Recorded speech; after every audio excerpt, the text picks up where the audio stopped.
Assalomu alaykum hurmatli talabalar. Bugungi mavzumiz sizlar bilan korreksion pedagogika asoslari.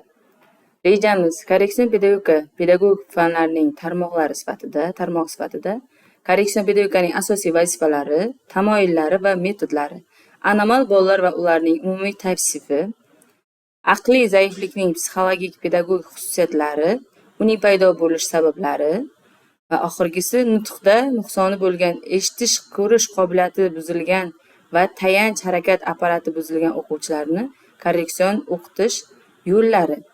Tayanch tushunchalar: korreksion pedagogika, anomal bolalar, surdopedagogika, tiflopedagogika, oligofrenopedagogika, logopediya, inklyuziv ta'lim, integratsiya, resurs pedagogikalardan iborat. Korreksion pedagogika pedagogik fanlarning tarmog'i sifatida rivojlanishda turli nuqson, kamchiliklar bo'lgan o'quvchilarni korreksion o'qitish va tarbiyalash bilan korreksion pedagogika, ya'ni defektologiya shug'ullanadi. Korreksion pedagogika, ya'ni bu maxsus pedagogika, defektologiya, yunoncha defectus, nuqson, kamchilik, logos, fan, ta'limot degan ma'noni bildiradi. Rivojlanishida jismoniy yoki psixik kamchilikka ega maxsus individual tarbiyalash va o'qitish metodlariga asoslangan, salomatlik imkoniyatlari cheklangan bolaning individualligi hamda shaxsini rivojlantirish jarayonini boshqarish mohiyati, qonuniyatlarni o'rganuvchi fan sanaladi. Pedagogik lug'atda korreksiya tushunchasi yunoncha korreksion, tuzatish, ya'ni pedagogik uslub va tadbirlardan iborat maxsus tizim yordamida anomal bolalarning psixik va jismoniy rivojlanish kamchiliklarini tuzatishdan iboratdir. Korreksion pedagogikaning asosiy maqsadi belgilangan, ya'ni normal va mavjud kamchiliklari bor faoliyat o'rtasidagi nomunofiqlikni yo'qotish yoki kamaytirishdan iboratdir. Korreksion pedagogika quyidagi pedagogik kategoriyalarga egadir. Birinchisi, anomal bolalarni o'qitish va rivojlantirish, ya'ni ularni ijtimoiy hayot va mehnatga tayyorlash, ularda bilim, ko'nik va malakalarni shakllantirishga yo'naltirilgan maqsadli jarayondir. Anomal bolalar uchun ta'lim tizimi va metodlarini tanlashda bolaning yoshi va nuqsonning kelib chiqish vaqti hisobga olinadi. Eshitish yoki ko'rish qobiliyatini yo'qotish vaqti alohida ahamiyatga egadir. Ikkinchisi, anomal bolani tarbiyalash, ya'ni bunda korreksion pedagogikaning asosiy tushunchasi bo'lib, uning maqsad va vazifasi nuqsonning darajasi va tuzilishiga mos keladigan metod hamda vositalar yordamida anomal bolalarni faol ijtimoiy hayot va mehnatga tayyorlash, ularda fuqarolik sifatini shakllantirishdan iboratdir. Anomal bolalarni tarbiyalash oila va ta'lim muassasasi o'rtasidagi yaqin aloqa, bir-birlarini qo'llab-quvvatlash, bir-biriga yordam ko'rsatish, talabchanlik hamda oqilona mehribonlik asosida amalga oshiriladi. Uchinchisi, korreksiya, ya'ni tuzatish degan ma'noni bildiradi. Bolaning psixik va jismoniy rivojlanishida nuqsonlarni tuzatish, yo'qotish va pasaytirishni nazarda tutadi. To'rtinchisi, korreksion tarbiyaviy ishlar. Kategoriya sifatida shaxsning anomal rivojlanishi xususiyatlariga ko'ra umumiy pedagogik ta'sir ko'rsatish chora-tadbirlar tizimidan iborat. Korreksion tarbiyaviy masalalarda sinf va sinfdan tashqari ishlarning barcha tur va shakllaridan foydalaniladi. Beshinchisi, yunoncha kompensatsiya, ya'ni yunoncha kompensatio, o'rnini to'ldirish, tenglashtirish degan ma'noni bildiradi. Ya'ni bunda organizmning buzilgan yoki rivojlanmagan funksiyalarini o'rnini to'ldirish yoki qayta qurishdir. Kompensatsiya jarayoni oliy nerv faoliyatining zaxira imkoniyatlaridan foydalanadi. Oltinchisi, ijtimoiy reabilitatsiya, ya'ni bu yunoncha rehabilitatsiya, layoqatli qobiliyatini tiklash, ya'ni bu tibbiy pedagogik mazmunda anomal bolaning psixologik imkoniyatlari darajasida ijtimoiy muhitda ishtirok etish uchun sharoit yaratish, uni ijtimoiy hayoti va mehnatga jalb etishni anglatadi. Bu korreksion pedagogika nazariyasi va amaliyotida asosiy vazifa hisoblanadi. Korreksion pedagogika, ya'ni defektologiyaning tarkibiy qismlari quyidagilardan iborat. Birinchisi, surdopedagogika va surdopsixologiya, ya'ni bunda eshitish qobiliyati buzilgan bolalarni rivojlantirish, o'qitish va tarbiyalashdan o'rgatadi. Ikkinchisi, tiflopedagogika va tiflopsixologiya, ko'rish qobiliyati buzilgan bolalarni o'qitish, tarbiyalash va rivojlantirishni o'rganadi. Uchinchisi, oligofrenopedagogika va oligofrenopsixologiya, aqli zaif bolalarni o'qitish, tarbiyalash va rivojlantirishni o'rgatadi. To'rtinchisi, logopediya va nutqi buzilganlar psixologiyasi.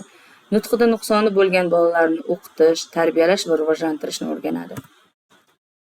Korreksion pedagogikaning asosiy vazifalari, tamoyillari va metodlari quyidagilardan iborat. Birinchisi, rivojlanishida turli kamchiliklari bo'lgan bolalarning nuqsonlarini tuzatish va korreksion kompensatorlar imkoniyatlarini aniqlash. Ikkinchisi, anomal bolalarni aniqlash va hisobga olish.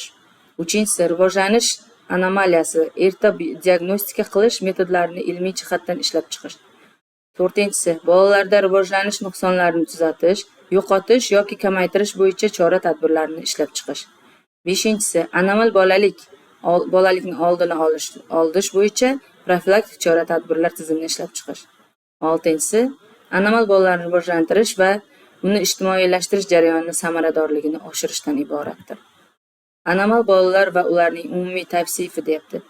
Birinchisi, bolaning rivojlanishi va xulqidagi nuqsonlar, tabiat va mohiyatni anglash, ularning yuzaga kelish sabablari va sharoitlarini o'rganishdan iborat. Ikkinchisi, rivojlanishi va xulqida nuqsonlar bo'lgan bolalar bilan korreksion pedagogik faoliyatni tashkil etish va rivojlanish tarixini o'rganish. Uchinchisi, bolalarning rivojlanish va xulqidagi nuqsonlarni oldini olishga xizmat qiluvchi ijtimoiy pedagogik shart-sharoitlar va psixofiziologik rivojlanish etimologiyasini ishlab chiqish, aniqlash. To'rtinchisi, rivojlanishida kamchilik va xulqida nuqsonlar bo'lgan bolalarga korreksion pedagogik ta'sir ko'rsatish texnologiyasi, shakl, metod va vositalarni ishlab chiqishdan iboratdir. Beshinchisi, ommaviy umumiy o'rta ta'lim manbalari sharoitlarini rivojlantirish va xulqida nuqsonlar bo'lgan bolalarning umumiy va maxsus ta'limini mazmunini tashkil etishdir. Oltinchisi, bolalarni reabilitatsiya qilish va himoyalash markazlari, maxsus muassasalarning maqsadi, vazifa va asosiy yo'nalishlarini aniqlashdan iborat. Yettinchisi, anomal bolalar bilan korreksion pedagogik faoliyatni tashkil etuvchi o'qituvchilarni tayyorlashda zarur o'quv metodik bazalarini yaratish. Eshitish qobiliyati buzilgan o'quvchilarni korreksion o'qitish, ya'ni eshitish qobiliyatining buzilish sabablari, ularning turlariga ajratish. Anomal bolalar orasida eshitish qobiliyati turli darajada nuqsonli bo'lgan bolalar ko'pchilikni tashkil etadi. Ya'ni eshitish borliqni tovushli hodisalar shaklida aks ettirishi, insonning tovushlarni anglash va farqlash qobiliyati, eshitish organi yoki tovush analizatorlar yordamida amalga oshiriladi. Qulog'i og'irlik yoki karlik kelib chiqish sabablariga ko'ra nasliy, tug'ma va kelib chiqqan tarzda turlarga ajratiladi. Eshitish qobiliyatidagi kamchiliklarni quyidagi turlarga ajratish mumkin. Birinchisi, eshitish qobiliyatining zararlanganlik darajasi. Ikkinchisi, eshitish qobiliyati zararlanganda nutqiy rivojlanish darajasi. Uchinchisi, eshitish qobiliyatida buzilishning yuzaga kelish vaqti deyapti. Eshitish qobiliyati buzilgan bolalarni o'qitish va tarbiyalash masalalari bilan surda pedagogika shug'ullanadi. Surda pedagogika yunoncha surdus, kar. Eshitish qobiliyati buzilgan bolalarni o'qitish va tarbiyalash jarayonini o'rganuvchi korreksion pedagogikaning yana bir muhim sohasi hisoblanadi. Surda pedagogikaning vazifalari.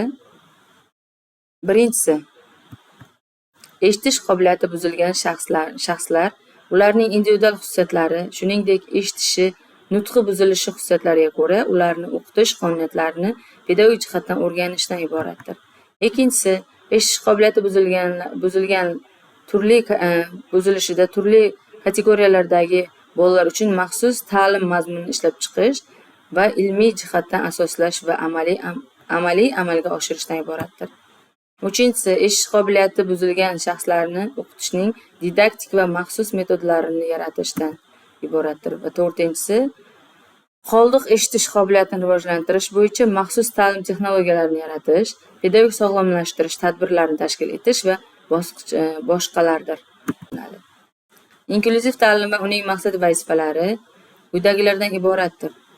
Ta'lim muassasasida imkoniyati cheklangan bolalar va o'smirlarning ta'lim olishi uchun zarur psixologik pedagogik korreksion sharoitlarni yaratish, ularning imkoniyatiga yo'naltirilgan umumta'limiy dasturlar va korreksion ishlarini amalga oshirish orqali ruhiy va ijtimoiy moslashtirishni amalga oshirish, o'quvchilarning ta'limdagi teng huquqliligini kafolatlashdan iboratdir. Keyingisi, Imkoniyati cheklangan bolalar va o'smirlarni oilalaridan ajralmagan holda yashash huquqini ro'yobga chiqarish. Undan keyingisi jamiyatning va oilaning faol ishtirokida nogiron va sog'lom bolalarning ehtiyojlarini qondirish, ijtimoiy hayotga erta moslashtirishdan iboratdir.